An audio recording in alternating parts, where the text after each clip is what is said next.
Next third one విషయానికి వచ్చినట్లయితే milk is nourishing than any other food. ఇది third sentence. ఈ థర్డ్ సెంటెన్స్లో మిస్టేక్ ఏమన్నా ఉంటుందా అంటే ఎస్, మిస్టేక్ ఉంది. సో ఏ మిస్టేక్ అంటే ఫస్ట్ మనం ఏం చేయాలంటే సెంటెన్స్ని ఐడెంటిఫై చేయాలి. పాజిటివ్ డిగ్రీనా, లేక కంపారిటివ్ డిగ్రీనా, లేక సూపర్లేటివ్ డిగ్రీనా. పాజిటివ్ డిగ్రీ అయితే డిస్క్రైబ్ మాత్రమే ఉంటుంది ఒక person, one place or one thing యొక్క. అది కంపారిటివ్ సెంటెన్స్ అని అనడానికి, కంపారిటివ్ డిగ్రీ సెంటెన్స్ అనడానికి అక్కడ కంపారిజన్ అనేటువంటిది ఉంటుంది. సో కంపారిజన్ అనేటువంటి దాంట్లో అంటే కొన్ని వర్డ్స్, కీవర్డ్స్ అనేటువంటి ఏముంటాయి అంటే మనకు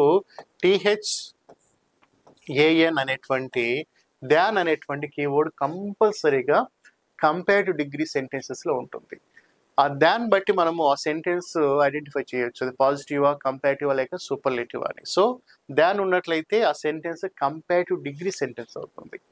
మరి కంపారిటివ్ డిగ్రీ సెంటెన్స్లో యూజ్ చేయాల్సి ఉన్నటువంటి సో అడ్జెక్టివ్ ఏమిటి అంటే కంపారిటివ్ ఫార్మ్ ఆఫ్ అడ్జెక్టివ్ మనం యూజ్ చేయాలి. Comparative form of adjective, comparative form of adjective. మన comparative form of adjectives 2 types ఉంటాయి రెగ్యులర్ ఫార్మేషన్లో. కొన్ని ఈఆర్తో ఎండ్ అయ్యేటువంటివి, కొన్ని మోర్తో స్టార్ట్ అయ్యేటువంటివి. Beautiful, more beautiful. ఇక్కడ మోర్ బ్యూటిఫుల్ అనేటువంటిది కంపారిటివ్ ఫార్మ్ ఆఫ్ అడ్జెక్టివ్. తర్వాత టాలర్ అనేటువంటిది ఏమవుతుంది, కంపారిటివ్ ఫార్మ్ ఆఫ్ అడ్జెక్టివ్ అవుతుంది. అంటే ఈఆర్ అనేటువంటి సఫిక్స్తో కానీ మోర్ అనేటువంటి ఆ ప్రిఫిక్స్తో కానీ ఉంటూ అవి డిస్క్రైబ్ చేయాలి లేక క్వాలిఫై చేయాలి నౌన్స్ని, ప్రొనౌన్స్ని. అప్పుడు మాత్రమే అది అడ్జెక్టివ్ అవుతుంది. సో మరి సెంటెన్స్ మనకు అర్థమైపోయింది, దాన్ అనేటువంటిది ఉంది కాబట్టి కంపారిటివ్ డిగ్రీ సెంటెన్స్. మరి కంపారిటివ్ డిగ్రీ సెంటెన్స్ అవ్వాలి అంటే దాని ఒకటే కాదు కదా, comparison made between 2 things or 2 places or 2 persons ఉండాలి. అవి ఉన్నాయో లేదో చెక్ చేద్దాము. Milk is nourishing than any other food. మరి ఫస్ట్ దాన్ అనేటువంటి కంపారిజన్ కీవర్డ్ ఉంది, మరి అడ్జెక్టివ్ ఐడెంటిఫై చేయాలి కదా. ఇక్కడ అడ్జెక్టివ్ ఏమిటి అంటే నౌరిషింగ్ అనేటువంటిది అడ్జెక్టివ్. కొన్ని అడ్జెక్టివ్స్ కూడా ఐఎన్జితో ఎండ్ అవుతాయి. యూజువల్గా ఐఎన్జితో ఎండ్ అయ్యేటువంటి వర్బ్స్ అనుకుంటారు, వర్బ్స్ కాదు, నౌన్స్ కూడా ఐఎన్జితో ఎండ్ అవుతాయి. కొన్ని అడ్జెక్టివ్స్ కూడా ఐఎన్జితో ఎండ్ అవుతాయి. ఓకే, సో అలా కన్ఫ్యూజ్ కాకూడదు. నౌరిషింగ్ అనేటువంటిది మనకు అడ్జెక్టివ్ ఇది. ఇక్కడ చూస్తే సిలబుల్ ప్రకారం మనం కంపారిటివ్, సూపర్లేటివ్ ఫార్మేషన్స్ ఉంటాయి. ఇక్కడ ఎన్ని సిలబుల్స్ ఉన్నాయి అనేటువంటిది అంటే ఇక్కడ నౌరిషింగ్ 3 సిలబుల్స్ ఉన్నాయి. మరి 3 సిలబుల్ అడ్జెక్టివ్కి కంపారిటివ్కు మనము ప్రిఫిక్స్గా యాడ్ చేసేటువంటి వర్డ్ ఏమిటంటే more. Milk is more nourishing than any other food. So ఇక్కడ మిస్ అయినటువంటి వర్డ్ ఏమిటంటే మనకు మోర్ అనేది మిస్ అయింది. ఎందుకు మోర్ అంటే మనకు ఇక్కడ కంపారిటివ్ డిగ్రీ సెంటెన్స్లో కంపారిటివ్ అడ్జెక్టివ్ ఫామ్ యూజ్ చేయాలి, కానీ అక్కడ బేస్ ఫార్మ్ ఆఫ్ అడ్జెక్టివ్ ఇచ్చారు, అంటే పాజిటివ్ ఫార్మ్ ఆఫ్ అడ్జెక్టివ్ ఇచ్చారు. మనకు ఇక్కడ comparative form of adjective use చేయాలి. This is the right answer. Milk is more nourishing than any other food. So next, fourth one. What is the fourth sentence? Radium is one of the valuable metals. అంటే rule number 1, ఈ rule 2 కూడా relations ఉన్నాయి. అంటే ఇది కూడా దేనికి సంబంధించినటువంటి rule, 1 of అనేటువంటి రూల్కి సంబంధించినటువంటి సెంటెన్స్. సో ఇక్కడ 1 ఆఫ్ వస్తే నౌన్ ప్లూరల్లో ఉండాలి, అడ్జెక్టివ్ సూపర్లేటివ్ ఫామ్లో ఉండాలి. సూపర్లేటివ్ ఫామ్ ఆఫ్ అడ్జెక్టివ్లో ఉంటుందంటే ఆర్టికల్ ది అనేటువంటిది కంపల్సరీ యూజ్ చేయాలి. సో అవి ఉన్నాయో లేవో చెక్ చేద్దామా. Radium is one of the valuable metals. Radium is one of the, ఇక్కడ మెటల్స్ అని నౌన్ ప్లూరల్ ఉంది, ది అనేటువంటి ఆర్టికల్ వచ్చింది. మరి ఇంకా మనకు అడ్జెక్టివ్ సూపర్లేటివ్ ఫామ్లో ఉంటుందా లేదా చెక్ చేయాలి. సో ఇక్కడ అడ్జెక్టివ్ ఏంటంటే వాల్యుబుల్. సో వాల్యుబుల్ డైసిలబుల్ కాబట్టి మనకు డైసిలబుల్కు సూపర్లేటివ్ ఫార్మేషన్ ఎలా ఉంటుంది, valuable, more valuable, most valuable. So radium is the one of the most valuable metals.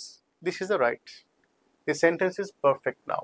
So 1 and 4 అనేటువంటివి ఒకే రూల్కి సంబంధించినటువంటి, అంటే 1 ఆఫ్ సంబంధించినటువంటి రూల్ సంబంధించినటువంటి sentences. Next we have to move to the next sentence. Next sentence is 5. Few English poets were as greater as William Wordsworth. So 5th one and 2nd one, ఇవి రెండు ఒకే రూల్కు సంబంధించినటువంటివి. Few English poets were as greater as William Wordsworth. Check చేసినట్లయితే మనకు ఇక్కడ కూడా as already మీకు చెప్పాను కదా, యాజ్ అనేటువంటి ఆ ఫార్మేషన్లో ఎప్పుడు కూడా పాజిటివ్ ఫార్మ్ ఆఫ్ అడ్జెక్టివ్, అది అడ్జెక్టివ్ అయితే పాజిటివ్ ఫార్మ్ ఆఫ్ అడ్జెక్టివ్, అది అడ్వర్బ్ అయితే positive form of adverb use చేయాల్సి ఉంటుంది. సో ఇక్కడ కూడా మనకు ఫిఫ్త్ వన్ కదా, few English poets were as greater as William Wordsworth. ఇక్కడ గ్రేటర్ ప్లేస్లో ఏముండాలి మీకు ఆల్రెడీ అర్థమై ఉంటుంది. Right answer great, greater, greatest. ఈ త్రీలో positive form or base form ఏమిటంటే great. Few English poets were as great as William Wordsworth. So this is the right answer.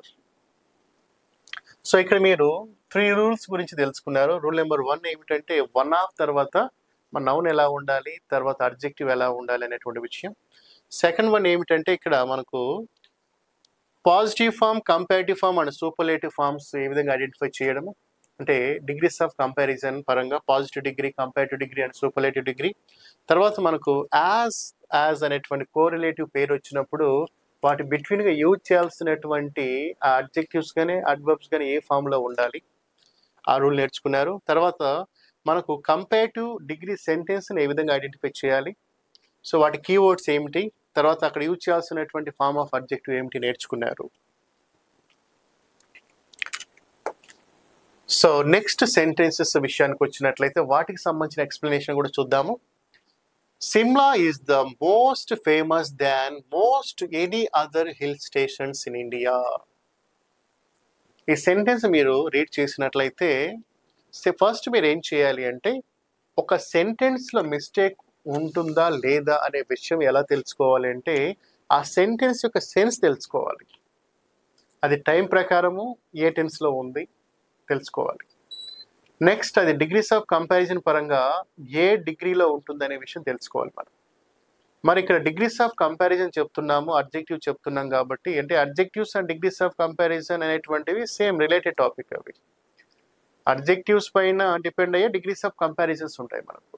So Shimla is the most famous than అంటే ఇక్కడ దాన్ అనేటువంటి word మనకు సెంటెన్స్లో కనిపించినట్లయితే ఆ sentence యొక్క degree ఏమవుతుందంటే కంపేరిటివ్ డిగ్రీ అనేటువంటిది అవుతుందని చెప్పాను. సో మరి ఈ సెంటెన్స్ దేనికి సంబంధించినటువంటిది కంపేరిటివ్ డిగ్రీ సెంటెన్స్ అవుతుంది. మరి కంపేరిటివ్ డిగ్రీ సెంటెన్స్లో comparison made between 2 things or 2 places or 2 persons ఉంటాయి. ఇక్కడ సిమ్లా అంటే ప్లేస్ కాబట్టి ఒక ప్లేస్ని ఇంకొక ప్లేస్తో, సిమ్లాని ఇంకొక ప్లేస్తో కంపేర్ చేస్తున్నారు కాబట్టి మనకు అప్పుడు అలాంటప్పుడు ద మోస్ట్ అనేటువంటిది యూజ్ చేయం మనం. ఎందుకు ద మోస్ట్ అనేది యూజ్ చేయం? మోస్ట్ అనేటువంటి ఫార్మేషన్ సూపర్లేటివ్ సంబంధించిన ఫార్మేషన్. సెంటెన్స్ కంపారిజన్లో ఉండి కంపారిటివ్ ఫార్మేషన్లో ఉండి సూపర్లేటివ్ వర్డ్స్ యూజ్ చేయం కదా. సో మరి ఇక్కడ రిమూవ్ చేయాల్సినటువంటిది అసలు ఇక్కడ ఇంకా ఉంది, ఇక్కడ కూడా మోస్ట్ ఒకటి ఉంది మోస్ట్ అని. సో దీని కరెక్ట్ ఫార్మేషన్ ఏమవుతుందంటే సిమ్లా ఈజ్ ఇక్కడ వరకు కరెక్టే. తర్వాత ఇక్కడ నుంచి చెక్ చేయండి, మోస్ట్ అని ఉంది, ద మోస్ట్ అది రాంగే. నెక్స్ట్ అక్కడ కూడా మోస్ట్ అనేది అది wrong. Shimla is right formation నేను నోట్ చేస్తున్నాను. సిమ్లా ఈజ్ మోర్ ఫేమస్, ఎందుకంటే ఫేమస్కి కంపారిటివ్ మోర్ ఫేమస్.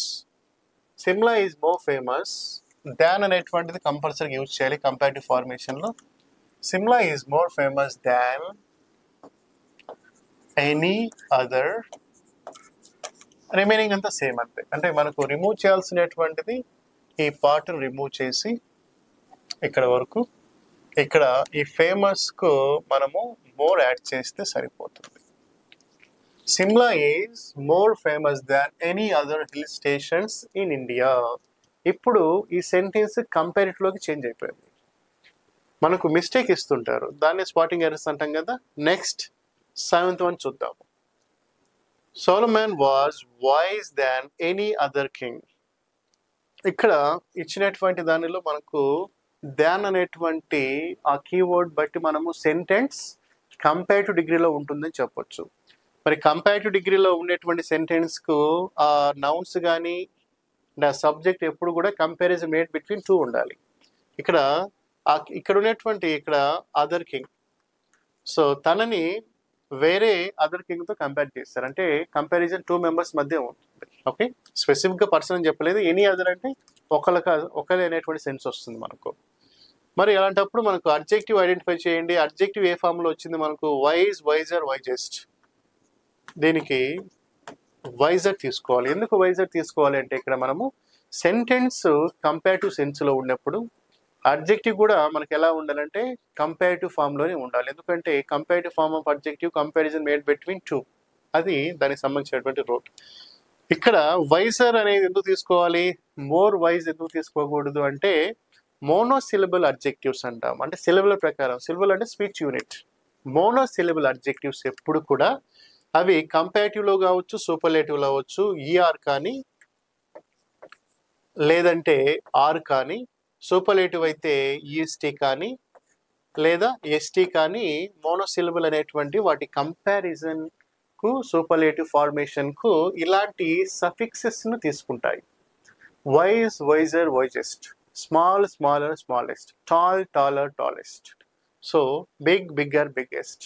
అలా మనకు రెగ్యులర్ కంపారిజన్ లో పాజిటివ్ నుంచి కంపారిటివ్ కు, కంపారిటివ్ నుంచి సూపర్లేటివ్ చేంజ్ అవ్వడానికి ప్రిఫిక్స్ అండ్ సఫిక్స్ అనేటువంటివి యాడ్ అవుతాయి.